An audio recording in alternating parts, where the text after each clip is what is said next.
Paano pumunta dito sa public swimming pool sa Ocean? Ayan, tuturo ko sa inyo mga kabayan kung paano pumunta dito sa public swimming pool. First mga ka-sweetie, sasakay tayo ng MTR station at bababa tayo sa Ocean station. So ito mga ka-sweetie, nandito na po ako sa Ocean station at kasama ko yung mga kaibigan ko. Bale, ayan mga ka-sweetie, pa-exit na po kami ng aking mga tropa papuntang public swimming pool.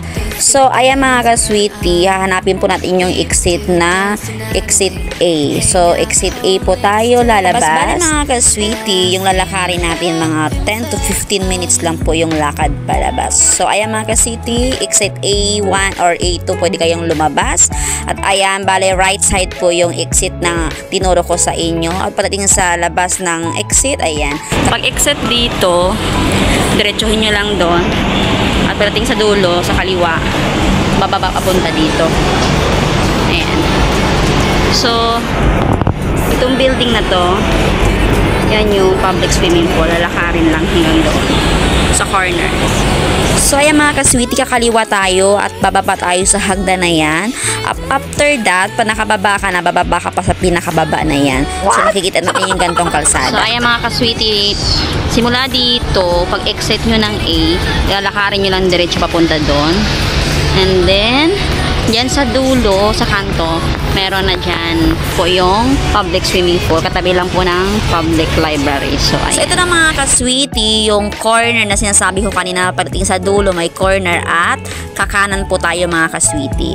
So, ayan itong kanan na way na to, dediretsuhin lang po yan hanggang sa makita doon sa dulo yung entrance ng public swimming pool. Hindi naman po kayo maliligaw kasi meron po nakasulat na public swimming pool. So, ayan na mga ka-sweetie, ito na po yung entrance.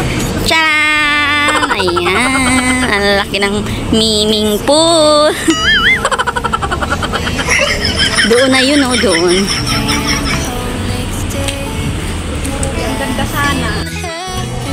So, ayan, ligong-ligo na yung isa kasi oh, pauwi na. Pauwi na siya. Bababad lang siya ng 30 minutes. Tapos korang na siya kasi meron pa siyang sundo na alaga. So, ayan na yung entrance. So ito na mga ka-sweetie yung loob ng public swimming pool sa Ocean. So ayan lang po yung kuha ng video ko kasi medyo bawal po talaga dito mag-take ng video at mag-take picture. So ayan po, pero maganda po, sulit po maligo dyan at malinis yung tubig. Marami pong swimming pool. Ayan, try nyo na mga ka-sweetie. Hi guys! Ayan, tapos na kami maligo. Bali dalawa na lang kami ngayon natira kasi yung isa umuwi na. So ayan, hindi ako nakapag-video ng maayos sa loob kasi bawal yung picture, bawal din yung video. So hanggang dito lang pwedeng mag-video na nakapagsalita. May mga panakaw-nakaw lang na video kami. So ayan mga ka-sweetie, thank you for watching.